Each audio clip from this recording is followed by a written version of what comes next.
চাকরি করে অফিসাররা তাদেরকে ছাড় করতে হয়, আমরা ছাড় করি। এই জন্য আমাদের একতা নেই, আমাদের বেতন নাই, আমরা জরাজীর্ণ। আসুন সবাই মিলে আমরা এই আন্দোলন বেগবান করি। ভাইয়ের পিছনেই আমি প্রধান শিক্ষক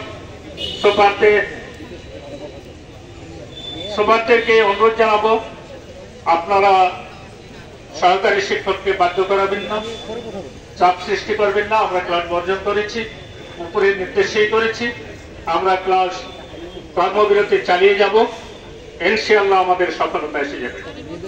আমার কাছে মনে হচ্ছে এই স্বৈরাচার সরকারকে যেভাবে বাংলার জনগণ পরাস্ত করেছে, ঠিক সেইভাবে তাদেরও দাবি ছিল মাত্র 3টি, আমাদেরও দাবি 3টা।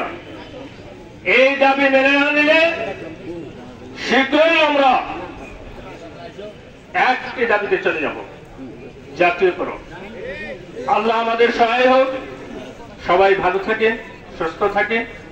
আপনারা অবশ্যই অবগত আছেন যে আমাদের গতকালকে 19 জন শিক্ষক ঢাকায়, 20 জন শিক্ষক ঢাকায় পাঠাইছি। আমরা রেডি আছি। আগামী শনিবার রাত্রে যদি এটার কোনো সমাধান না হয়, তাহলে এর ডবল সংখ্যক শিক্ষক আমরা যাব। সবাই যারা ঢাকায় গিয়েছেন অত্যন্ত কষ্ট করতেছেন, প্রখর রৌদ্রে এই রাজপথে ধাক্কাধাক্কি খেয়ে, না খেয়ে, মাথার ঘাম পায়ে ফেলে তারা কষ্ট করতেছে। আমরা তাদের সুস্বাস্থ্য কামনা করব, তাদের জন্য দোয়া করব। ইনশাআল্লাহ আমরা প্রস্তুত থাকবো, ইনশাআল্লাহ আমাদের দাবি আদায় পাবে। ধন্যবাদ সবাই। আসসালামু আলাইকুম।